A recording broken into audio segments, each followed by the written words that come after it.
साधो सत साहेब जय सतगुरु साईं अरुण जी महाराज को कोटि कोटि प्रणाम। जय सतगुरु कबीर साहिब जी को कोटि कोटि प्रणाम। जय सतगुरु रविदास जी महाराज को कोटि कोटि प्रणाम। जय सतगुरु नानक साहिब को कोटि कोटि प्रणाम और जय सतगुरु बाबा रामदेव गोसाई महाराज को कोटि कोटि प्रणाम। जय सतगुरु भगवान बुद्ध को मेरा कोटि कोटि प्रणाम। सत साहिब वंदे मातरम। आप सभी भक्तजनों, प्रेमियों, साधु संतों, छोटे बड़े, माताओं बहनों सभी को मेरा प्रणाम। पूरी मानव जाति को मेरा प्रणाम। वंदे मातरम। जय भारत माता, जय पृथ्वी माता। सत साहिब। तो भक्तजनों, प्रेमियों, एक बात सामने आई है, कमेंट आया है कि क्या सतगुरु कबीर साहिब के काल में गुरु गोरखनाथ थे और क्या उनकी कोई आपस में वार्ता हुई? क्या त्रिशूल पे गुरु गोरखनाथ बैठे तो क्या कबीर साहिब धागे की नोक पे बैठ गए थे? तो भक्तजनों, प्रेमियों, ऐसा नहीं था, बिल्कुल भी नहीं था ऐसा। ये सबका सब ब्राह्मणीकरण हुआ है, चमत्कारों के साथ जोड़ दिया गया ताकि दुनिया भ्रमित होती रहे, असली बात तक ना पहुंच पाए और इन्हीं चमत्कारों को छोटा बड़ा समझती रहे कि कबीर साहिब बड़े, गोरखनाथ छोटे, ये समझती रहे, मन में भ्रांति फैलती रहे, इसलिए चलाया गया था। ऐसा नहीं था। मैं बता देता हूं। 11वीं 12वीं शताब्दी में गोगा जी महाराज हुए, राजस्थान में, जानते होंगे आप। उनके समकालीन गुरु गोरखनाथ थे 11वीं और 12वीं शताब्दी में। ठीक है जी। 11वीं और 12वीं शताब्दी में उज्जैन के राजा भरथरी और उनका भांजा गोपीचंद हुआ। गोगा जी महाराज 11वीं 12वीं शताब्दी में हुए। 11वीं 12वीं शताब्दी में गोपीचंद भरथरी हुए। विक्रमादित्य हुए, मौर्य वंश के ही थे। विक्रमादित्य मौर्य वंश का ही द्वितीय राजा था। विक्रमादित्य, जैसे आज आपने सुना होगा, एक हमारे भारत में एक अखंड भारत में पहले की यूनिवर्सिटी है विक्रमशिला। तो ये विक्रमशिला किसकी यूनिवर्सिटी है? मौर्यों की तो है, सम्राट अशोक के वंशजों की तो है।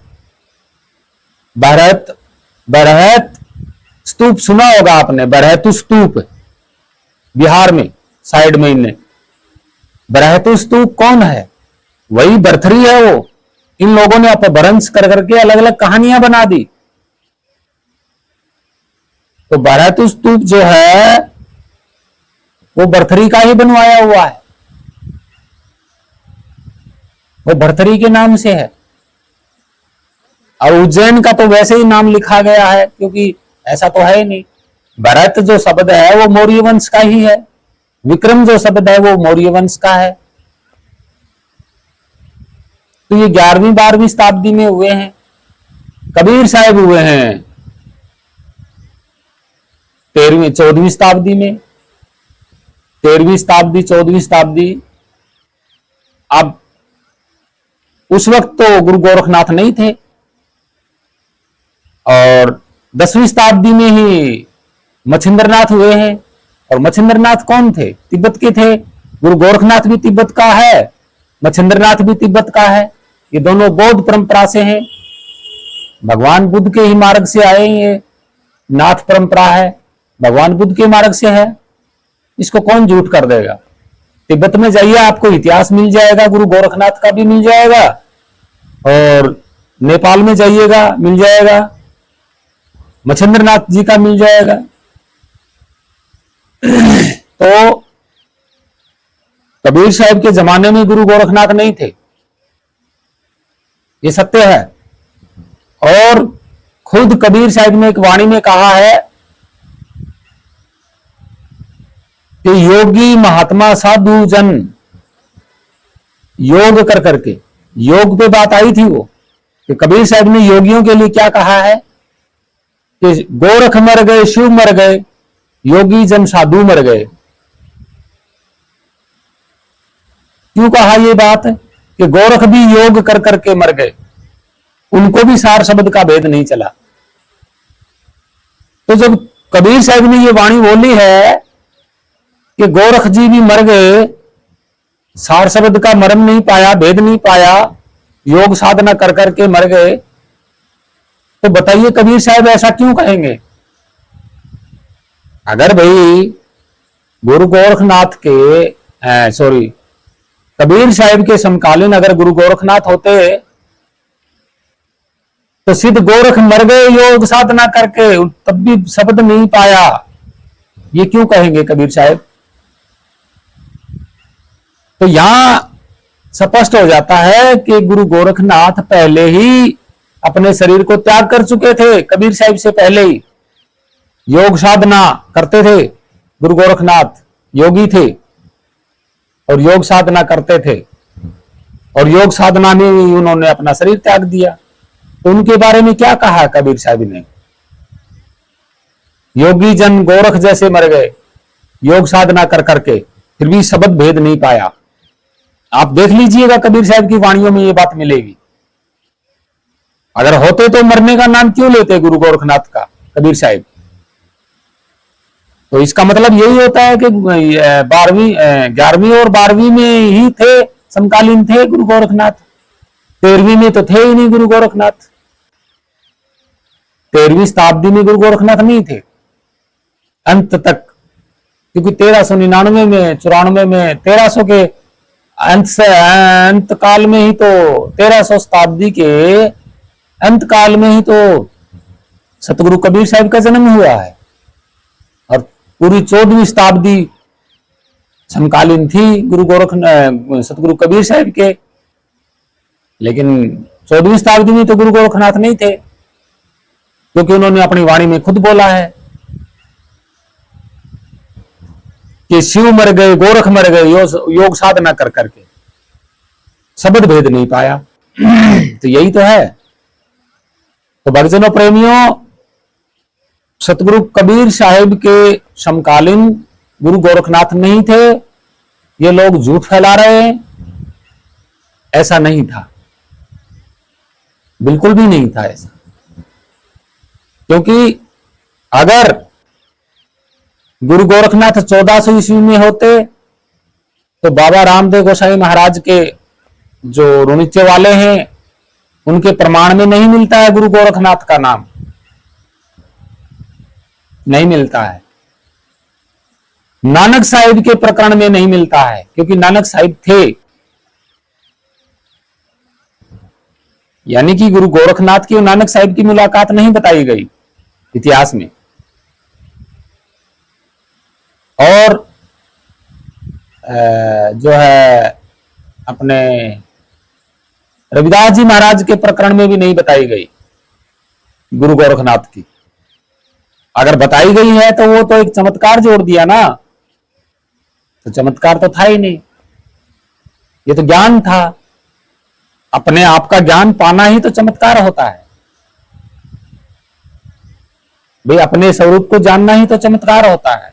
बाकी तो सब जोड़े गए हैं ये। हाँ, गुरु गोरखनाथ जी के पास विद्याएं थी, क्योंकि महायान तंत्रयान ये बौद्ध शाखाओं के हैं, उनमें ये भविष्य की बात को पकड़ना है और ग्रह नक्षत्रों की कलाएं, ये गुरु गोरखनाथ में थी। सिद्ध थे वो समय के अनुसार बता देते थे कि ये इस काल में ये होने वाला है। तो ऐसा नहीं था। तो भक्तजनों प्रेमियों साधु संतों, भ्रमित ना रहें।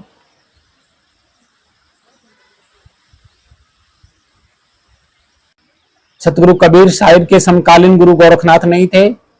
अगर थे तो उन्होंने मरने की बात क्यों कही गुरु गोरखनाथ की, कि गोरख मर गए तपस्या कर करके? तो ऐसा नहीं था।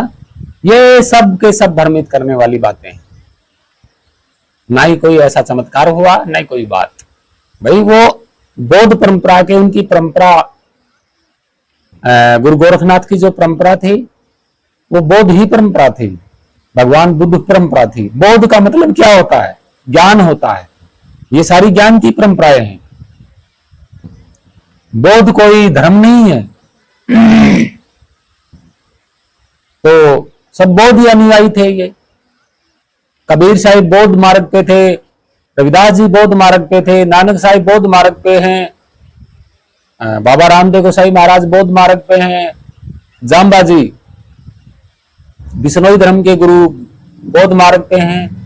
भाई सत्य मार्ग तो वही है, उसी मार्ग पे चल करके आप अपने आप को पा सकते हैं, परम शांति को पा सकते हैं। सार शब्द ही परम शांति है, सार शब्द ही सतलोक है, सब कुछ सार शब्द ही है। सार शब्द ही आप स्वरूप हो, आप अपने को जानोगे, सार शब्द को जानोगे, बात बराबर है। मतलब अपने को जान लिया, सब कुछ जान लिया, तो भ्रमित ना रहे। गुरु गोरखनाथ जी समकालीन कबीर साहिब के समकालीन नहीं थे, ये सत्य है, क्योंकि कई जगह प्रमाण नहीं मिलता है। और सतगुरु कबीर साहिब के तो जन्म का ही इतिहास नहीं है किसी के पास, तो कैसे कह सकते हैं आप? नहीं। तो ये भ्रमित बातों को दिमाग में मत रखना कि इनके साथ ऊंच नीच ना जोड़ें। सतगुरु कबीर साहिब और गुरु गोरखनाथ जी के साथ ऊंचा नीचा ना जोड़ें। अगर आप ऊंचा नीचा जोड़ोगे तो आप भ्रमित रहोगे कि कबीर बड़े गोरखनाथ छोटे, ये भ्रम हो जाएगा। तो ऐसा नहीं था, यही भ्रम पैदा करने के लिए तो ब्राह्मणीकरण हुआ इनका। भाई 11वीं 12वीं शताब्दी में गुरु गोरखनाथ हुए, 14वीं शताब्दी में कबीर साहिब हुए, कितना अंतर है। तो ये ऊंच नीच दिखाने का एक पाखंड चलाया गया था, आपस में भिड़ाने का पाखंड चलाया गया था, लेकिन ऐसा नहीं है। आप अगर मान रहे हो तो मानते रहो, हम नहीं मानते, हमें तो पता है। तो साधु संतों भ्रमित ना रहे। आप सभी को प्रणाम, और सत्य मार्ग पे चलें और अपने स्वरूप को जानने की कोशिश करें। यही है वो आदि अनादि काल का, यही है वो सनातन। और ये सनातन अंश सब में ही है, और अंश का इस शरीर में जो अंश है परमात्मा का, उसी को सनातन कहा गया है। सनातन के नाम पे भ्रमित ना हो। सनातन कोई धर्म नहीं है, सनातन का मतलब शाश्वत सत्य होता है। सत्य कौन है? आपका अंश स्वरूप ही सत्य है, इसके अलावा कोई सत्य नहीं है। यहाँ पे ना वेद है, ना ग्रंथ है, ना पुराण है, ना शास्त्र है, कुछ नहीं है। ये सब बनने बिगड़ने वाले हैं। बनने बिगड़ने वाला सत्य नहीं होता है।